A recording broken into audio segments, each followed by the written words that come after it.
of reward? Is it better than it was before? She's a dark, dirty girl in a world that tells her just how she should live. It's so easy to ignore. Push the limit just a little more. She would die for the chance just to change it, but she's got no more to give. When the lights go down, it becomes the very moment she can see that there's no easy way out of the place that she never really wanted to be. It's that one last kiss. Don't try to save your innocence. One last kiss, sealing all your empty promises over and over again.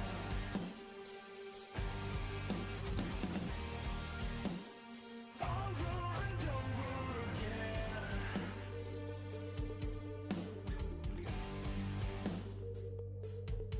Lying face down on the floor, there's a dim light at the bottom of the door. Won't you just fall back on the darkness? It's calling your name as the days run into the nights. Never mind now, ain't that 'cause everything's alright? So alone and heartless, tell me who's to blame. When the lights go down, it becomes the very moment she can see that there's no easy way out of the place that she never really wanted to be. It's that one last kiss. Don't try to save your innocence. One last kiss, sealing all your empty promises over and over again.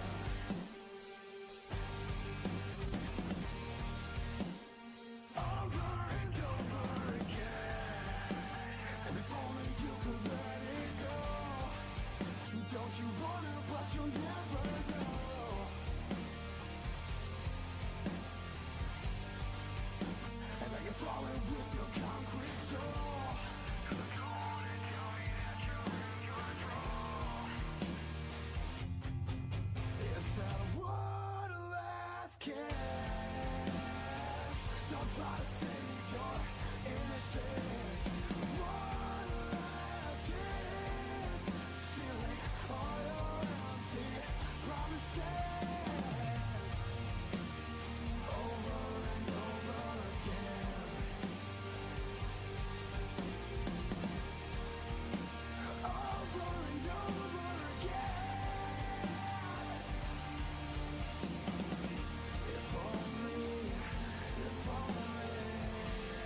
Hello, hello, hello. How the devil are we doing today? What is up, guys? Let's turn this down. What is up? Welcome, welcome, welcome to the coziest place in the world, the reading room. Shall we get right into it? Shall we? I think so. I'm excited for this book. I've read it once, but that was a long time ago. It was a long, long time ago.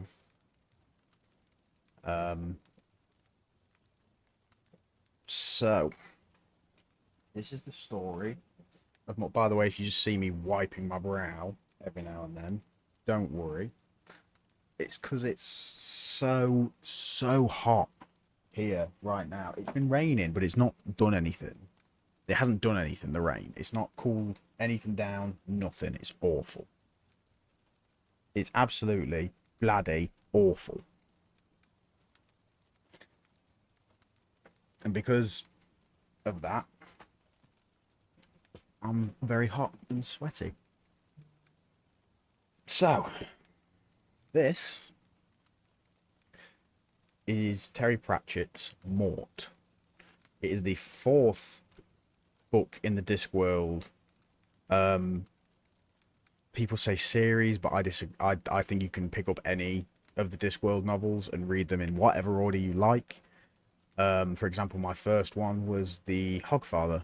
I read the Hogfather, and then I read A Colour of Magic, and the Hogfather is like the 20th book. So, without further ado, let us... There's no chapters either, by the way, in this series. So it's very much going to be where I stop. It will be an end of a paragraph, rather than how it was when I was doing The Hobbit. Sorry, I just need to adjust my microphone a bit.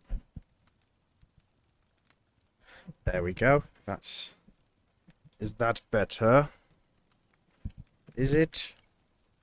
It's so hard. It's so hard with this mic to really understand where to put it for the best. But let's just head into here and go up to there, maybe up to 10. That'll do. 110. 110. That'll do. I think that's fine. I think that's perfect. In fact, it will be perfect. It will stay. It will stay like that. Now my phone doesn't wish to. Oh, I can stay there. That can stay there as well. Okay. Okay. Mort by Terry Pratchett. This is the bright candle-lit room where the lifetimers are stored. Shelf upon shelf of them. Squat hourglasses, one for every living person, pouring their fine sand from the future into the past. Their accumulated hiss of the falling grains makes the room roar like the sea. This is the owner of the room, stalking through it with a preoccupied air. His name is Death. But not any death. This is the Death whose particular sphere of operations is, well, not a sphere at all, but the Discworld, which is flat and rides on the back of 4 giant elephants who stand on the shell of the enormous star turtle, the Great Artuin, and which is bounded by a waterfall that cascades endlessly into space. Scientists have calculated that the chance of anything so patently absurd actually existing are millions to 1. But magicians have calculated that 1,000,000 to 1 chances crop up 9 times out of 10. Death clicks across the black and white tiled floor on toes of bone, muttering inside his cowl as his skeletal fingers count along the rows of busy hourglasses. Finally, he finds one that seems to satisfy him. He lifts it carefully from its shelf and carries it across to the nearest candle. He holds it so that the light glints off it and stares at the little point of reflected brilliance. The steady gaze from those twinkling eye sockets encompasses the world turtle, sculling through the depths of space, carapace scarred by comets and pitted by meteors. One day, even the great Artuin will die. Death knows. Now that would be a challenge. But the focus of his gaze dives onward towards the blue-green magnificence of the disk itself, turning slowly under its tiny orbiting sun. Now it curves away towards the great mountain range called the Ramtops. The Ramtops are full of deep valleys and unexpected crags, and considerably more geography than they know what to do with. They have their own particular weather, full of shrapnel rain and whiplash winds and permanent thunderstorms. Some people say it's all because the Ramtops are the home of old wild magic. Mind you, some people will say anything. Death blinks, adjusts for depth of vision. Now he sees the grassy country of the turnwise slopes of the mountains. Now he sees a particular hillside. Now he sees a field. Now he sees a boy running. Now he watches. Now, in a voice like lead slabs being dropped on granite, he says, "Yes." Hi Cookie, I'm so glad you could make it, and I'm glad that you're enjoying the reading room again. There was no doubt that there was something magical in the soil of that hilly, broken area, which, because of the strange tint that it gave to the local flora, was known as the Octarine Grass Country. For example, it was one of the few places on the disk where plants produced re-annual varieties. Now, re-annual plants are plants that grow backwards in time. You sow the seed this year, and they grow last year. Mort's family specialised in distilling the wine from re-annual grapes. These were very powerful and much sought after by fortune tellers, since of course they enabled them to see the future. The only snag was that you got the hangover the morning before and had to drink a lot to get over it. Re-annual growers tend to be big, serious men, much given to introspection and close examination of the calendar. A farmer who neglects to sow ordinary seeds will lose the crop, whereas anyone who forgets to sow seeds of the crop that has already been harvested 12 months before risks disturbing the entire fabric of causality, and not to mention acute embarrassment. It was also acutely embarrassing to Mort's family that the youngest son was not at all serious and had about the same talent for horticulture that you would find in a dead starfish. It wasn't that he was unhelpful, but he had the kind of vague, cheerful helpfulness that serious men soon learn to dread. There was something infectious, possibly even fatal, about it. He was tall, red-haired and freckled, with a sort of body that seems to only be marginally... I'm struggling to read. With a sort of body that seems to be only marginally under its owner's control. It appeared to have been built out of knees. On this particular day, it was hurtling across the high fields, waving its hands and yelling. Mort's father and uncle watched it disconsolately from the stone wall. "What I don't understand," said Father Lizek, "is that the birds don't even fly away. I'd fly away if I saw it coming towards me. Ah, the human body's a wonderful thing.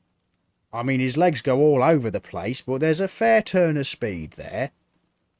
Mort reached the end of a furrow. An overfull wood pigeon lurched slowly out of his way. "I mean, his heart's in the right place, mind," said Lezek carefully. "Ah, course. 'Tis the rest of him that isn't. He's clean about the ass. Doesn't eat much," said Lezek. "No, I can see that." Lezek looked sideways at his brother, who was staring fixedly at the sky. "I did hear you'd got a place going up at your farm, Hamish." "I got an apprentice in, didn't I?" "Ah," said Lezek gloomily. "When was that, then?" "Yesterday," said his brother, lying with rattlesnake speed. All signed and sealed. Sorry, look, I've got nothing against young Mort, see? He's the nicest boy as you could wish to meet. It's just that... I know, said Lesik. He couldn't find his arse with both hands. They stared at the distant figure, who had fallen over. Some pigeons had waddled over to inspect it. He's not stupid, mind, said Hamish. Not what you'd call stupid. Oh, there's a brain there, all right, Lesik conceded. Sometimes he starts thinking so hard, you has to hit him round the head to get his attention. His granny taught him to read, see, and I reckon it overheated his mind. Mort had got up and tripped over his robe. You ought to set him a trade, said Hamish reflectively. The priesthood, maybe, or wizardry. They do a lot of reading, wizards. They looked at each other, and into both their minds stole an inkling of what Mort might be capable of if he got his well-meaning hands on a book of magic. All right, said Hamish hurriedly. Something else, then. There must be lots of things you could turn his hand to. He starts thinking too much. That's the trouble, said Lesik. Look at him now. You don't think about how to scare birds. You just does it. The normal boy, I mean. Hamish scratched his chin thoughtfully. It could be someone else's problem, he said. Lesik's expression did not alter, but there was a subtle change around his eyes. How do you mean? He said. There's this hiring fair at Sheepridge next week. You set him as apprentice, see, and his new master will have the job of knocking him into shape. 'Tis the law. Get him indentured, and 'tis binding. Lesik looked across the field at his son, who was examining a rock. I wouldn't want anything to happen to him, mind, he said doubtfully. We're quite fond of him, his mother and me. You know, you get used to people. It'd be for his own good, you'll see. Make a man out of him. Ah, well, there's certainly plenty of raw material, sighed Lesik. Mort was getting interested in the rock. It had curly shells on it, relics of the early days of the world when the Creator had made creatures out of stone. No one knew why. Mort was interested in lots of things. Why people's teeth fitted together so neatly, for example. He'd given that one a lot of thought. Then there was the puzzle of why the sun came out during the day instead of at night, when the light would come in useful. He knew the standard explanation, which somehow didn't seem satisfying to him. In short, Mort was one of those people who are more dangerous than a bag full of rattlesnakes. He was determined to discover the underlying logic behind the universe. Which was going to be hard because there wasn't one. You see, the Creator had a lot of remarkably good ideas when he put the world together, but making it understandable hadn't been one of them. Tragic heroes always moan when the gods take an interest in them, but it's the people the gods ignore who get the really tough deals. His father was yelling at him, as usual. Mort threw the rock at a pigeon, which was almost too full to lurch out of the way, and wandered back across the field. And that was why Mort and his father walked down through the mountains into Sheepridge on Hog's Watch Eve, with Mort's rather sparse possessions in a sack on the back of a donkey. The town wasn't much more than 4 sides to a cobbled square, lined with shops that provided all the service industry of the farming community. After 5 minutes, Mort came out of the tailor's wearing a loose-fitting brown garment of imprecise function, which had been understandably unclaimed by a previous owner and had plenty of room to him to grow, on the assumption that he would grow into a 19-legged elephant. His father regarded him critically. Very nice, he said, for the money. It itches, said Mort. I think there's things in here with me. Well, there's thousands of lads in the world. Be very thankful for a nice warm... Lesik paused and gave up. Garment like that, my lad. I could share it with them, Mort said hopefully. You've got to look smart, said Lesik severely. You've got to make an impression. Stand out in the crowd. There was no doubt about it. He would. They set out among the throng, crowding the square, each listening to his own thoughts.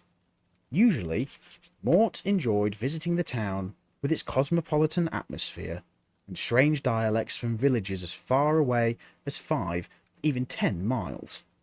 But this time he felt unpleasantly apprehensive, as if he could remember something that hadn't happened yet.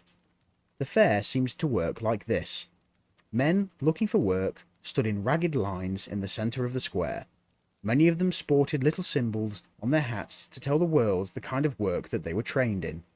Shepherds wore a wisp of wool, carters a hank of horsehair, interior decorators a strip of rather interesting Hessian wall covering, and so on.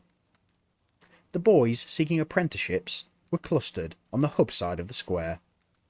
"You just go and stand there and someone comes and offers you an apprenticeship," said Lezick, his voice trimmed with uncertainty. "If they like the look of you, that is." "Well, how do they do that?" said Mort. "Well," said Lezick, and paused. Hamish hadn't explained about this bit. He drew on his limited knowledge of the marketplace, which was restricted to livestock sales, and ventured, "Well, I suppose they count your teeth and that, and make sure you don't wheeze and your feet are all right. I shouldn't let on about the reading, though. It unsettles people." "And then what?" said Mort.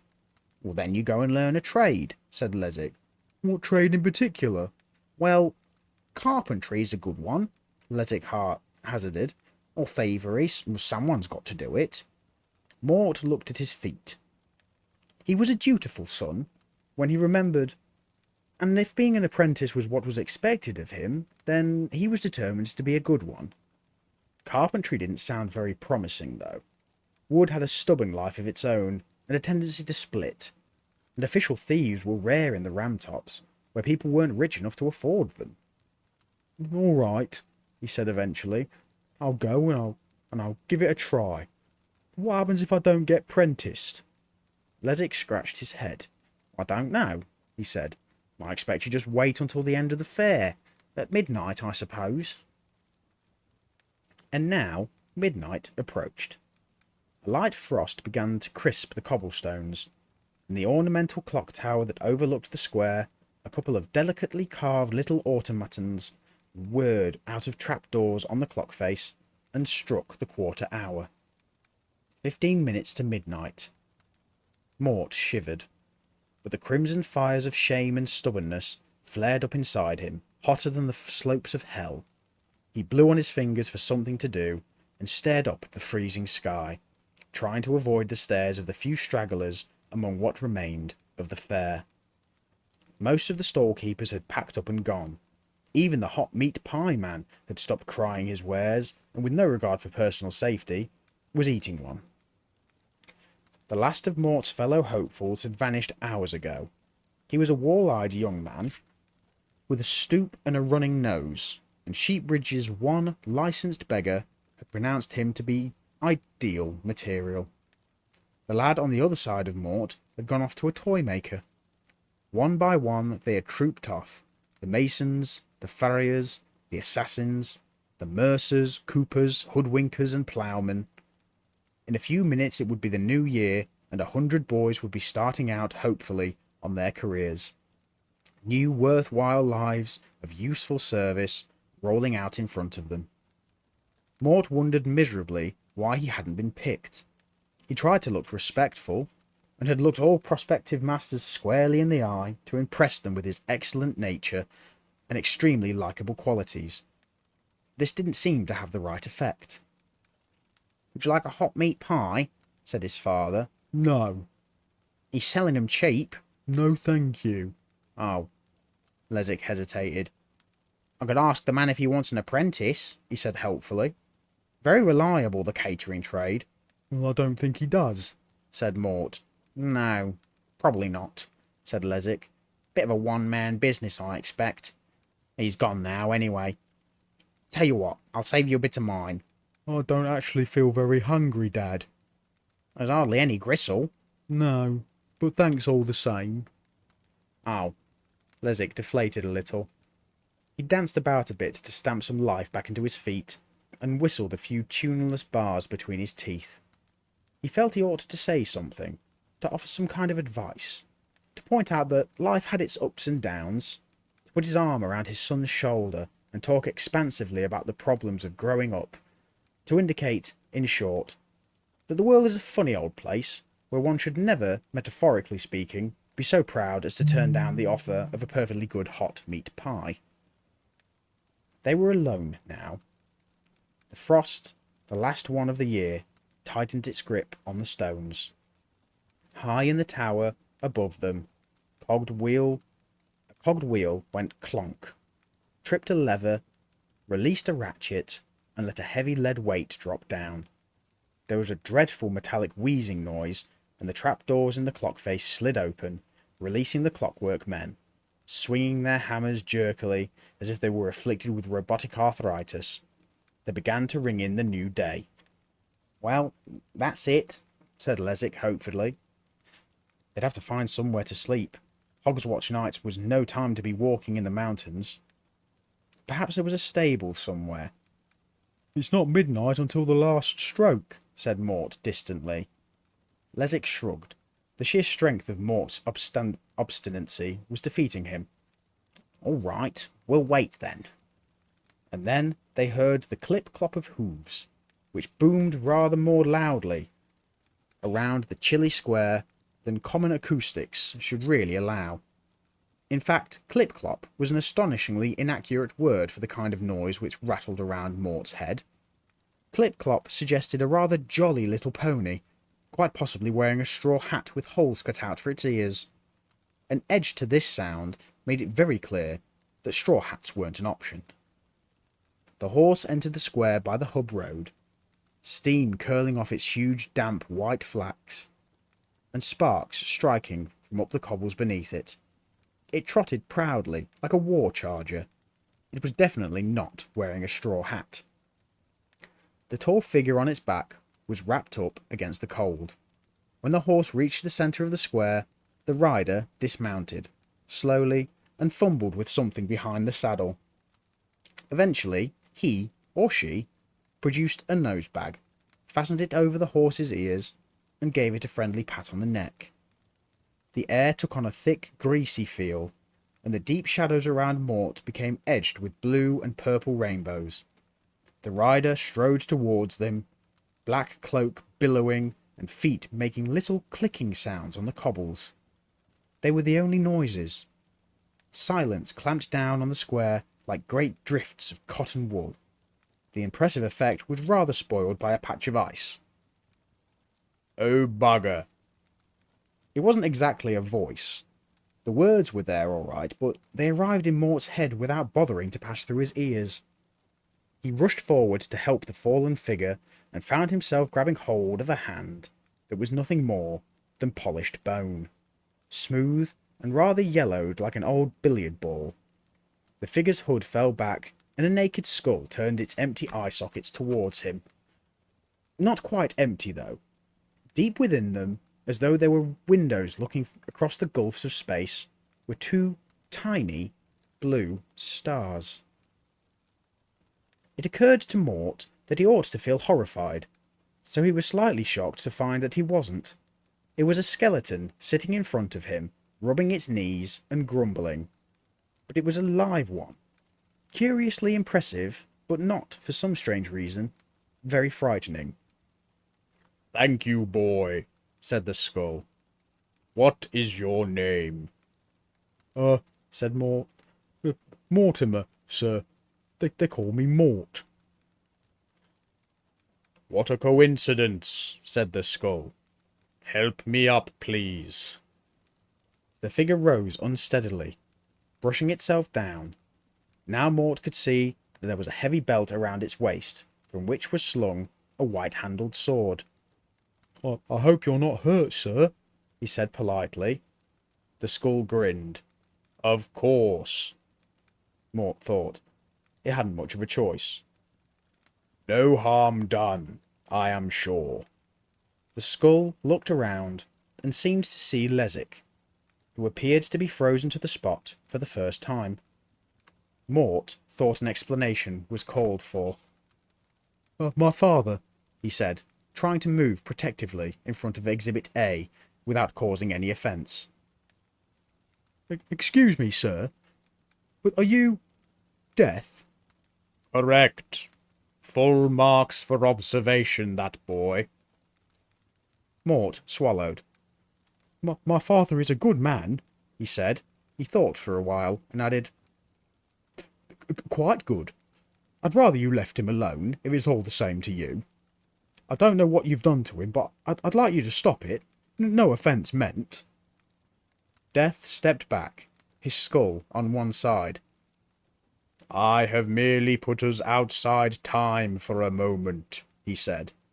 He will see and hear nothing that disturbs him. No, boy, it was you I came for. Me? You are here seeking employment. Light dawned on Mort. You are looking for an apprentice? He said. The eye sockets turned towards him, their actinic pinpoints flaring.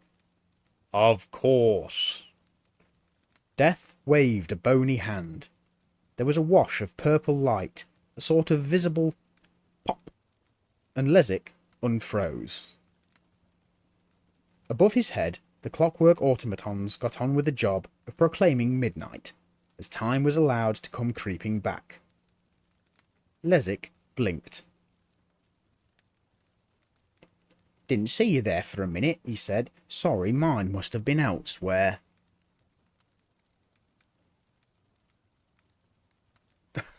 What's up, Jam? How you doing? And hello, Potato. Hello.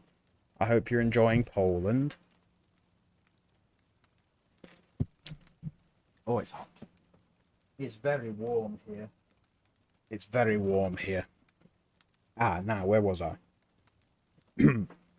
I was offering your boy a position, said Death. I trust that meets with your approval. What's your job again? Said Lezic, talking to a black-robed skeleton without showing even a flicker of surprise. I usher souls into the next world, said Death. Said Lezic. Of course, sorry. Should have guessed from the clothes. Very necessary work, very steady. Established business? I have been going for some time, yes, said Death. Good, good. Never really thought about it as a job for Mort, you know, but it's good work, always very reliable. What's your name? Death. Dad? Said Mort urgently. Can't say I recognise the firm, said Lezic. Where are you based exactly? From the uttermost depths of the sea to the heights where even the eagle may not go, said Death. Well, that's far enough, nodded Lezic. Well, Dad, said Mort, pulling at his father's coat. Death laid a hand on Mort's shoulder. What your father sees and hears is not what you see and hear, he said. Do not worry him. Do you think he would want to see me? In the flesh? As it were? But you're Death, said Mort. You go around killing people. I? Kill?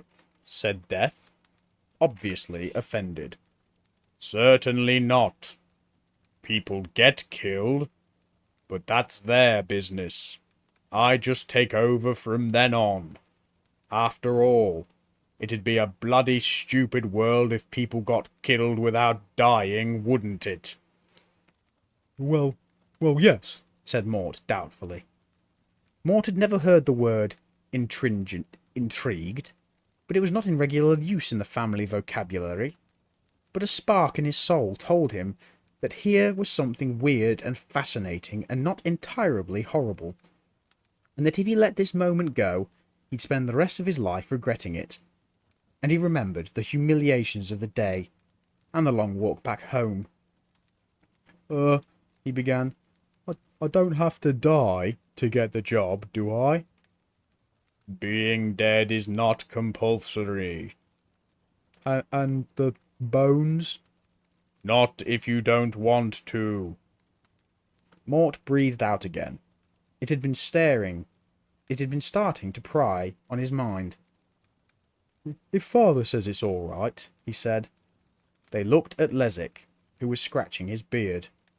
"How do you feel about this, Mort?" he said, with the brittle brightness of a fever victim. "It's not everyone's idea of an occupation. It's not what I had in mind, I admit, but they do say that undertaking is an honoured profession. It's your choice." "An undertaking?" said Mort. Death nodded and raised his finger to his lips in a conspiratorial gesture. "Well, it's interesting," said Mort slowly. "I think I'd like to try it." Where did you say your business was?" said Lesik. "Is it far?" "No further than the thickness of a shadow," said Death. "Where the first primal call was, there was I also. Where man is, there I am. When the last life crawls under freezing stars, there I will be." "Ah," said Lesik. "You get about a bit, then?" He looked puzzled, like a man struggling to remember something important, and then obviously gave up. Death patted him on the shoulder in a friendly fashion and turned to Mort. "Have you any possessions, boy?" "Yes," said Mort, and then remembered. "Only I think I left them in the shop. Dad, we left the sack in the clothes shop." "Oh, it'll be shut," said Lesik. "Shops don't open on Hogwatch Day. You'll have to go back the day after tomorrow. Well, tomorrow now." "It is of little account," said Death. "We will leave now. No doubt I will have business here soon enough." "I hope you'll be able to drop in and see us soon," said Lesik. He seemed to be struggling with his thoughts. "Well, I'm not sure that would be a good idea," said Mort. "Well, goodbye, lad," said Lesik. "You're to do what you're told, you understand? And, excuse me, sir, do you have a son?" Death looked rather taken aback. "No," he said. "I have no sons." "I'll just have a last word with my boy, if you've no objection." "Then I will go and see to the horse," said Death, with more than normal tact. Lesik put his arm around his son's shoulders, with some difficulty in view of their difference in height, and gently propelled him across the square. "Mort, you know your Uncle Hamish told me about this prenticing business," he whispered. "Yes." "Well, he told me something else," the old man confided. "He said it's not unknown for an apprentice to inherit his master's business. What do you think of that, then?" "I'm not sure," said Mort. "It's worth thinking about," said Lesik. "I am thinking about it, father." "Many a young lad has started out that way," Hamish said. "He makes himself useful, earns his master's confidence, and, well, if there's any daughters in the house, did Mr. say anything about daughters?" "Mr. who?" said Mort. "Mr. your new master." "Oh, him? No, I don't think so," said Mort slowly. "I don't think he's the marrying type." "Many a keen young man owes his advancement to his nuptials," said Lesik. "He does?" "Mort, I don't think you're really listening." "What?" Lesik came to a halt on the frosty cobbles and spun the boy around to face him. "You're really going to have to do better than this," he said. "Don't you understand, boy? If you're going to amount to anything in this world, then you've got to listen. I'm your father telling you these things." Mort looked down at his father's face. He wanted to say a lot of things. He wanted to say how much he loved him, how worried he was. He wanted to ask what his father really thought he'd just seen and heard. He wanted to say that he felt as though he stepped on a molehill and found that it was really a volcano. And he wanted to ask what nuptials meant. What he actually said was, "Yes, thank you. I'd better get going. I'll try and write you a letter." "But there's bound to be someone passing who can read it to us," said Lesik. "Goodbye, Mort." And he blew his nose. "Goodbye, Dad. I'll come back and visit," said Mort. Death coughed tactfully. although it sounded like the pistol crack of an ancient beam full of Deathwatch beetle. "We had better be going," he said. "Hop up, Mort." And as Mort scrambled behind the ornate silver saddle, Death leaned down and shook Lezik's hand. "Thank you," he said. "He's a good lad at heart," said Lezik. "A bit dreamy, that's all. I suppose we were all young once." Death considered this. "No," he said. "I don't think so." He gathered up the reins and turned the horse towards the rim road. From his perch behind the black-robed figure, Mort waved desperately. Lezik waved back. Then, as the horse and its two riders disappeared from view, he lowered his hand and looked at it. The handshake. It had felt strange, but somehow he couldn't remember exactly why. Mort listened to the clatter of stone under the horse's hooves. Then there was the soft thud of packed earth as they reached the road, and then there was nothing at all. He looked down and saw the landscape spread out below him, the night etched with moonlight silver. If he fell off, the only thing he'd hit was air. He redoubled his grip on the saddle. Then Death said, "Are you hungry, boy?" "Yes, sir. Yes, sir." The words came straight from his stomach without the intervention of his brain. Death nodded and reined in the horse. It stood on the air, the great circular panorama of the disc glittering below it. Here and there a city was an orange glow. In the warm seas near the rim there was a hint of phosphorescence.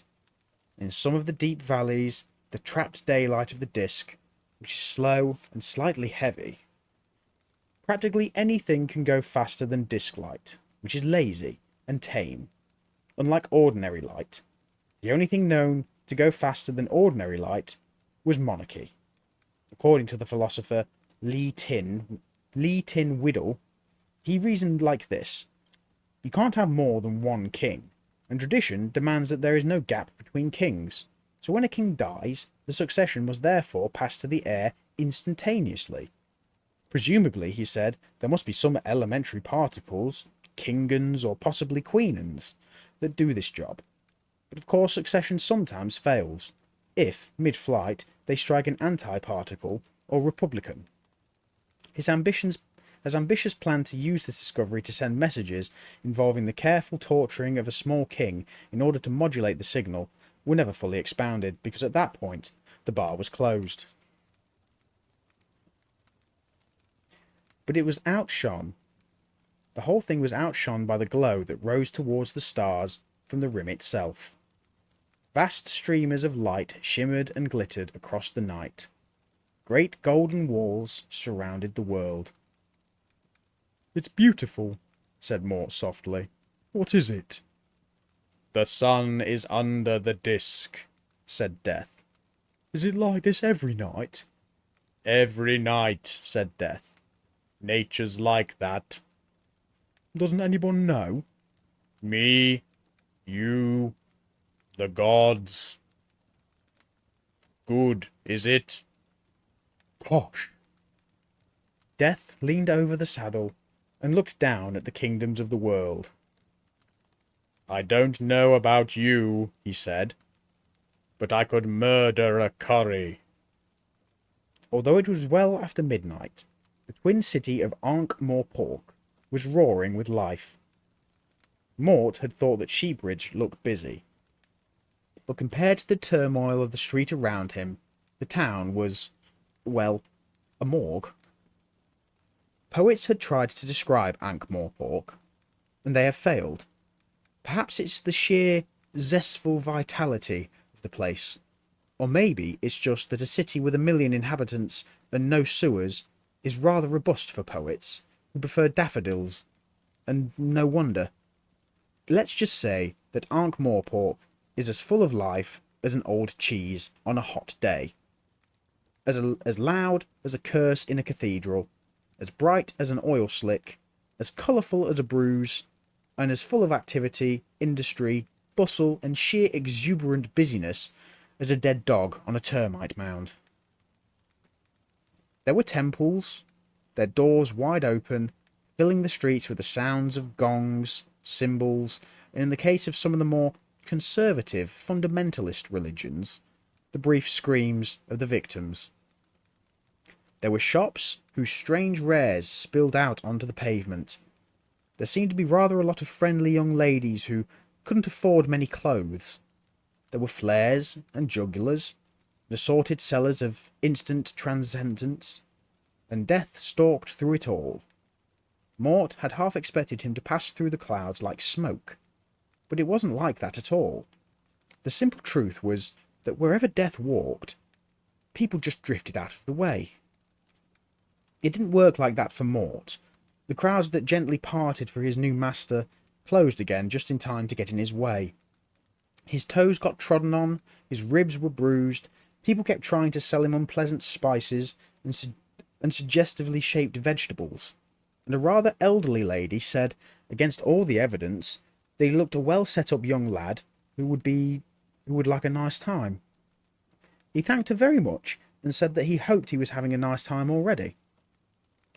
Death reached the street corner.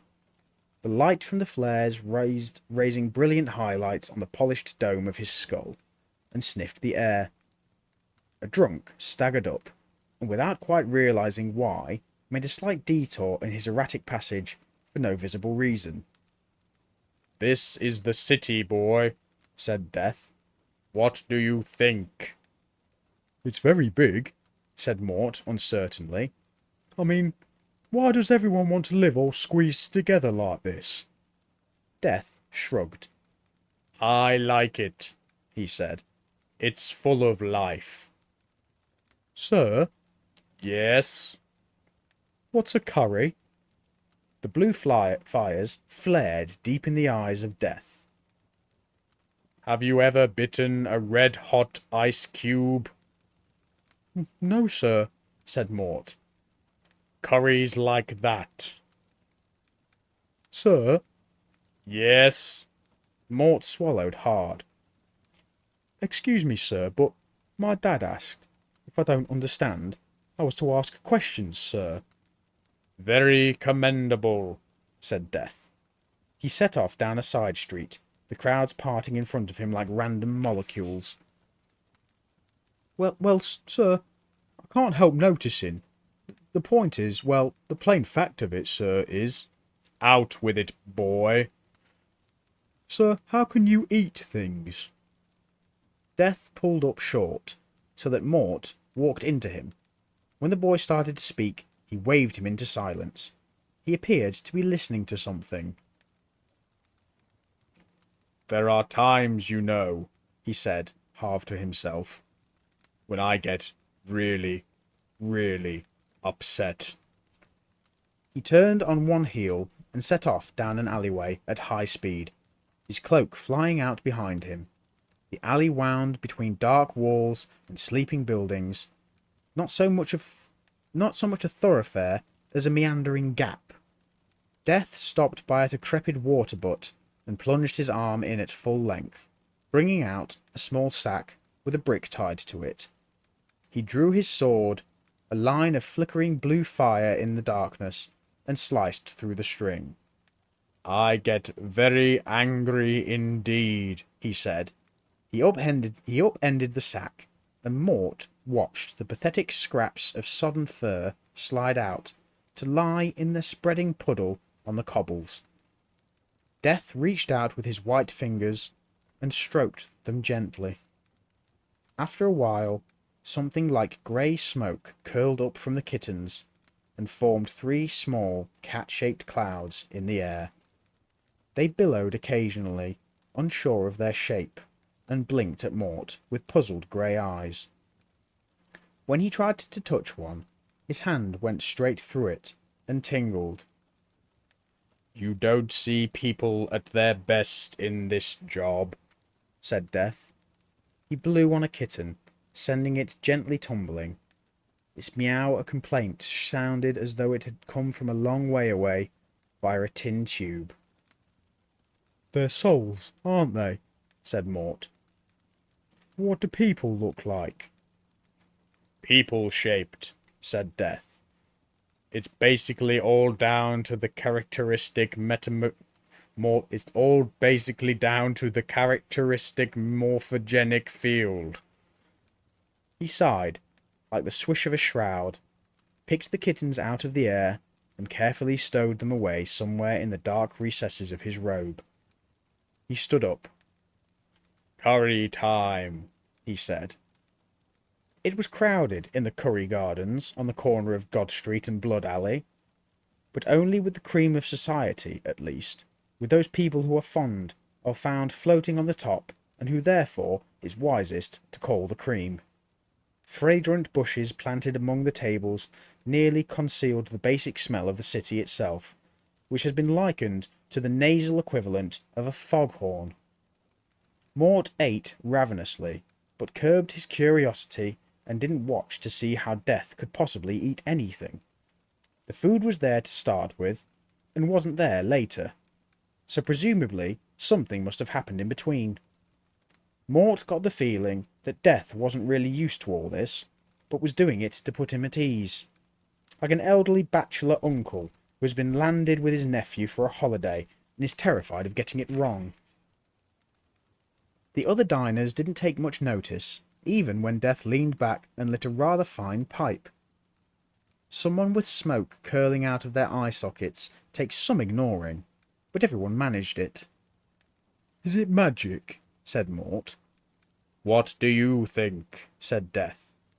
"Am I really here, boy?" "Well, yes," said Mort slowly. I've watched people. They look at you, but they don't see you. I think you do something to their minds." Death shook his head. "They do it all themselves," he said. "There's no magic. People can't see me. They simply won't allow themselves to do it. Until it's time, of course. Wizards can see me, and cats. But your average human... no. Never." He blew a smoke ring to the sky and added, "Strange, but true." Mort watched the smoke ring wobble into the sky and drift away towards the river. "I can see you," he said. "That's different." The Clatchian waiter arrived with the bill and placed it in front of Death. The man was squat and brown, with a hairstyle like a coconut gone over, and his round face creased into a puzzled frown when Death nodded politely to him. He shook his head like someone trying to dislodge soap from his ears and walked away. Death reached into the depths of his robe, brought out a large leather bag full of assorted copper coinage, most of it blue and green with age. He inspected the bill carefully. Then he counted out a dozen coins. "Come," he said, standing up. "We must go." Mort trotted along behind him as he stalked out of the garden and into the street, which was still fairly busy, even though there were the first suggestions of dawn on the horizon. "What are we going to do now?" "Buy you some new clothes." "These were new today. Yesterday, I mean." "Really?" "Father said the shop was famous for its budget clothing," said Mort, running to keep up. "It certainly adds a new terror to poverty." They turned into a wider street, leading into a more affluent part of the city. The torches were closer together and the middens further apart. There were no stalls and alley corner traders here, but proper buildings with signs hanging outside. They weren't mere shops, they were emporia. They had purveyors in them, and chairs and spittoons. Most of them were open even at this time of night, because the average Ankian trader can't sleep for thinking of the money he's not making. "Doesn't anyone ever go to bed around here?" said Mort. "This is a city," said Death, and pushed open the door of a clothing store. When they came out 20 minutes later, Mort was wearing a neatly fitting black robe with faint silver embroidery, and the shopkeeper was looking at a handful of antique copper coins and wondering precisely how he came to have them. How do you get all those coins? Asked Mort. In pairs. An all-night barber sheared Mort's hair into the latest fashion among the city's young bloods, while Death relaxed in the next chair, humming to himself. Much to his surprise, he felt in a good humour. In fact, after a while, he pushed his hood back and glanced up at the barber's apprentice, who tied a towel around his neck in that unseeing, hypnotised way that Mort was coming to recognise, and said, A splash of water, a splash of toilet water, and a polish, my good man. An elderly wizard, having a beard trim on the other side, stiffened when he heard those sombre, leaden tones, and swung around. He blanched and muttered a few protective incantations after Death turned very slowly for maximum effect, and treated him to a grin. A few minutes later, feeling rather self-conscious and chilly around the ears, Mort was heading back towards the stables where Death had lodged his horse. He tried an experimental swagger. He felt his new suit and haircut rather demanded it. It didn't quite work. And that is where we shall leave it for today. Mainly because it is very hot in here. It's really, really hot in here. Potato, thank you so much for banning whatever that person said or did. I'm assuming it was a bot. Let's come back into here and get rid of that. Oh, Matt, you idiot. There we go. There we go. Fixed. Sorted. Yeah, I hope you guys enjoyed that. I love the Terry Pratchett books. I love the humor in them. I love the fact that each line of dialogue is laced with a hidden joke or a hidden pun about something. Yeah, I love them. I love it so much. And I would really like to continue it. I am back, as far as I'm aware, I'm back on Wednesday with Five Nights at Freddy's 2 Electric Boogaloo. So yes, I will see you guys then. Thank you so much for being here. As always, if I don't see you before, I will see you in the Discord.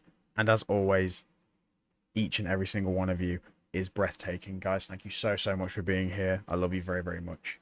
Bye-bye.